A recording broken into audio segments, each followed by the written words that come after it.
है कि कभी प्रकृति की मार, कभी राजनीति की मार कहें, ये हम छोटे किसानों को मार जाती है।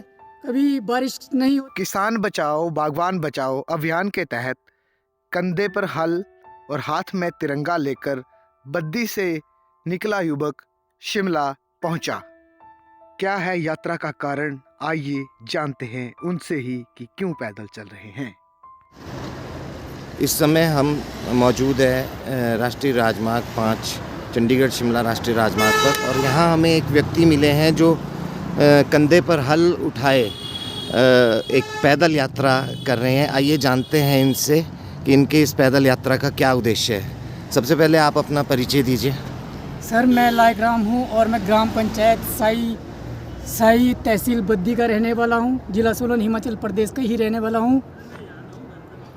आपकी इस यात्रा का उद्देश्य? मेरी इस यात्रा का उद्देश्य है बागवान बचाओ किसान बचाओ यात्रा का। पूरे देश के किसानों के लिए ये यात्रा निकाली गई है। आप कहाँ से आपने ये यात्रा शुरू की और आप कहाँ तक जाने का आपका उद्देश्य है? मैंने ये यात्रा अपने खेत से शुरू की है और अपने मुख्यमंत्री से मिलते हुए शिमला से होते हुए दिल्ली प्रधानमंत्री जी से मिलने का लक्ष्य रखा हुआ है। आप कितने दिनों से पैदल चल रहे हो?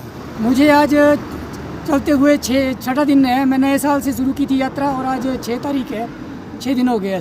आप बद्दी से पैदल आ रहे हो? हाँ जी, मैं बद्दी से पैदल आ रहा हूँ। और अभी आप कहाँ जाएंगे? अभी मैं शिमला जाऊँगा, मुख्यमंत्री जी से मिलने जाऊँगा। तो आपकी कोई विशेष मांगे हैं या विशेष मांगे हैं कि हम किसान हैं, पेशे से किसान हैं और ऐसे किसान हैं, बागवान हैं जो फसल उगाते हैं और देश का पेट भरने का काम करते हैं। हम ऐसे किसान हैं जो बारिश पर और बर्फबारी पर ही निर्भर है, और हम देश को अच्छी फसल लेने के लिए मतलब हम देश को एक अच्छा भोजन देने के लिए बैंकों से कर्जा लेते हैं। हम गरीब किसान हैं, ताकि हम कर्जा इसलिए लेते हैं ताकि ये महंगी दवाइयाँ, बीज, खाद और खेती से जुड़े अन्य उपकरण खरीद सके, ताकि हम बेहतर खेती करके अपने देश का पेट भर सके। इसलिए हम बैंकों से कर्जा लेते हैं। लेकिन हमारे साथ क्या होता है कि कभी प्रकृति की मार, कभी राजनीति की मार कहें, ये हम छोटे किसानों को मार जाती है। कभी बारिश नहीं होती, कम होती है, या बारिश ज़्यादा हो जाती है, हमारी फसलें ख़राब हो जाती है और हम जो है कर्जे के बोझ तले दबे ही रहते हैं। और बैंक वाले हैं जो मतलब करोड़ों रुपए का कर्जा लेके बाहर चले जाते हैं, वो बाहर विदेशों में ऐश कर रहे हैं।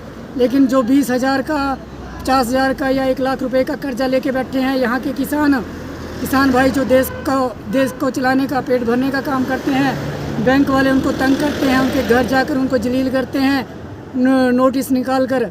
गनीमत ये आ गई है कि आज बैंकों में प्रदेश के और पूरे देश के किसानों, छोटे किसानों की ज़मीनें लगी हुई है, और बैंक वालों ने 15 दिन का टाइम दिया है, या तो वो जमा करवाए राशि या फिर बैंक अपनी ज़मीन कुर्क करवाएं। तो इस विषय पे ये यात्रा निकाली गई है ताकि किसानों की ज़मीनें बच सके, किसान बच सके। छोटा किसान 20,000 के लिए आत्महत्या कर लेता है, क्योंकि किसान एक ईमानदार व्यक्ति होता है।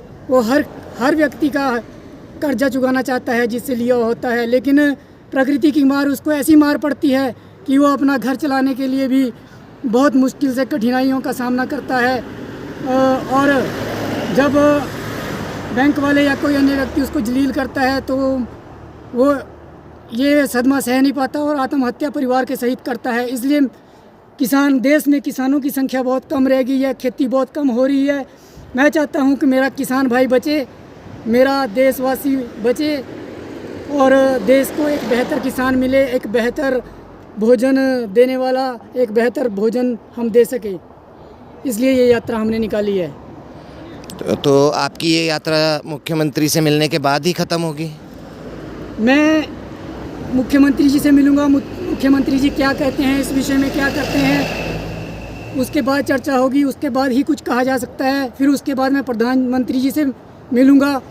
कुछ विषय है, कुछ मेरे मन में उलझने और तूफान उठे हुए हैं, उन चीज़ों के बारे में उनसे डिस्कस करके ही आगे कोई बात कही जा सकती है।